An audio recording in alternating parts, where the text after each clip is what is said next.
Agora vamos conversar novamente com o professor Lucas Leite. Professor, vamos trazer aqui a ONU para essa nossa conversa, né? A responsabilidade, o peso que a ONU tinha, isso foi diminuindo ao longo dos tempos. Qual que é agora a responsabilidade desse organismo tão importante na mediação desse conflito? Há ainda a possibilidade de que isso aconteça? A ONU tem forças para isso? Acho que no momento é improvável, justamente porque nós temos um Conselho de Segurança praticamente congelado. Estados Unidos vão vetar uma série de resoluções que forem propostas por Rússia e China, e a recíproca é verdadeira. Nós temos ainda há mais de 40 anos de resoluções que são negadas, que são vetadas pelos Estados Unidos no Conselho de Segurança, quando dizem respeito a Israel.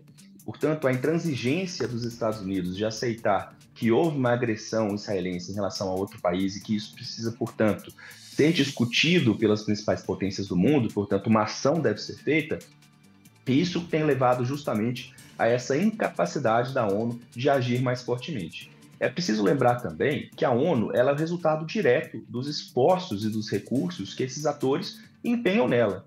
Então, em última medida, a ONU, o secretário-geral Antônio Guterres, os funcionários, as agências, elas podem ter as melhores das intenções, mas se não tiver um apoio objetivo, formal, material, ou seja, militar e econômico dos demais países, ela não tem força. A gente usa o termo, inclusive, que a ONU perde seus dentes. Ela perde a capacidade de agir efetivamente para tentar mudar um ambiente. Como se trata de um conflito, portanto, que tem, obviamente, uma chancela ali dos Estados Unidos em relação aos interesses israelenses, já se parte de antemão que o Conselho de Segurança deixa de ser uma opção.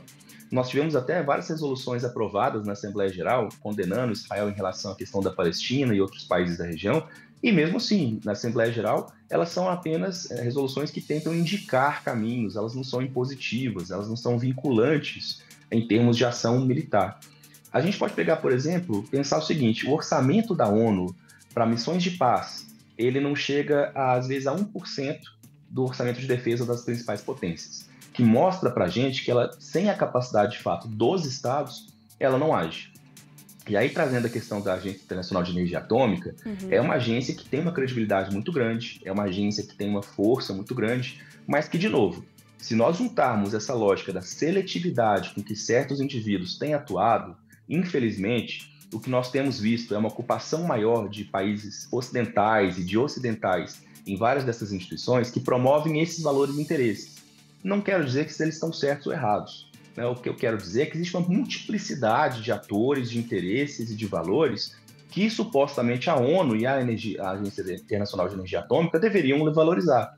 Portanto, quando houve ataques de outros países a instalações, por exemplo, israelenses, houve sim uma chancela grande da IAEA, dessa agência, em buscar rapidamente entender e justamente condenar esse tipo de ataque.